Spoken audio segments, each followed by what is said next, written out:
What are we doing here? And where are we gonna go? It's like we just woke up one morning, and then it's welcome to the show. Don't ask any questions, just go with the flow. Make as much money as you can, and try your best not to get broke. Copy everything you see on the TV, from the hairstyles to the clothes, and don't think too often, just do exactly as you're told. And if you ever get confused, then just turn towards the alcohol. You'll still hear your thoughts, then just turn up the radio as you learn to live a lifestyle of drugs, sex, and rock and roll. But in all honesty, I just need to know, is there more to the cycle than growing and getting old? Living and dying just to leave behind a happy home and a whole lot of property that somebody else is going to own. I just really need to know before the casket's closed, 'cause I'm not willing to gamble with my soul, nor am I ready to take any chances. These are just simple life questions, and I'm just searching for some answers. Like, what are we doing here? And what is our purpose? How did we get here, and who made us so perfect?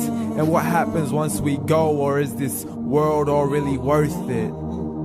Questions we don't answer because apparently we don't really have to. There's no purpose to this life and our existence is merely natural. Then in that case, please let me ask you, did you create yourself, or was it somebody else who had fashioned you? 'Cause you're a being that's impeccable, faultless and unparalleled. You're a product of supreme intelligence, and I'm merely being rational.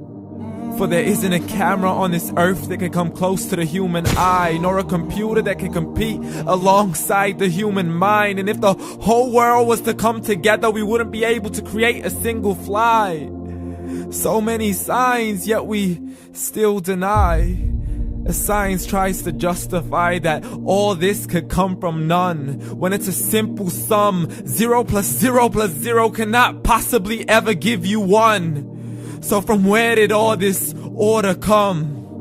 For everything has its origins, a maker, a creator of its own. I mean, the only reason you're watching this video is because somebody had to press upload.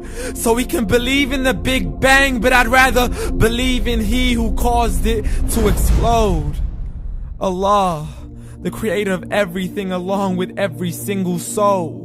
The ever-living, the master, the only one who is in control. Unlike his creation, beyond our imagination. And no, he's not a man, nor does he have any partners in association. He's on his own. And no, he did not ever leave us alone.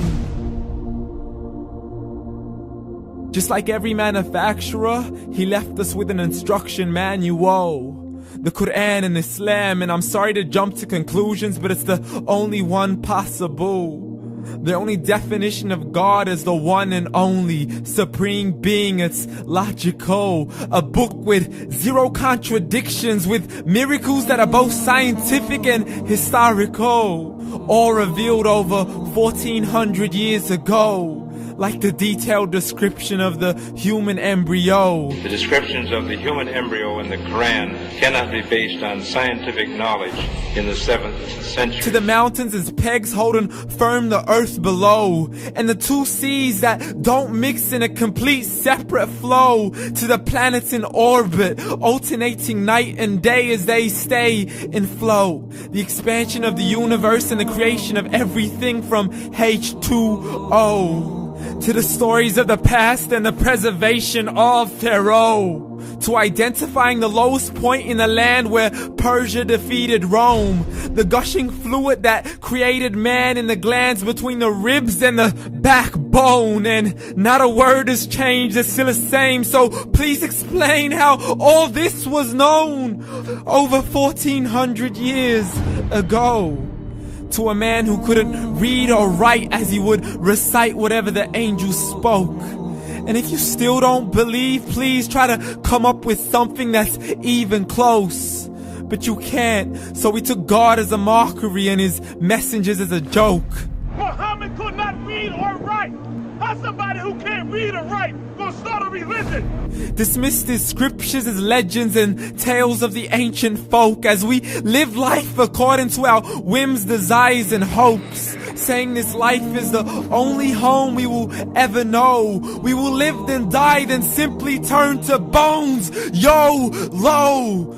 Correction, after the grass dies, the rain arrives and it regrows, and Allah promises to do the same thing to your very soul and bring you back from your very fingertips to your toes, as the all-seeing supreme being watches us so close, and we are surely being tested in our wealth, our health, and our self, and everything that we've been blessed with. So believe, for we will surely be resurrected and be brought back to our Lord and account for every single deed, as He hands us our books and orders us to read. From the bad to the good and everything in between. You yourself are sufficient for your own accountability, so don't be mad at me. You are the one who thought He wouldn't come back to me. I gave you a whole life long to search after me, but you were busy in all that which was temporary. So read, and glad tidings to all those who believed. And if you disbelieve, read. And don't let that day be the first day you find out what your life really means. Read.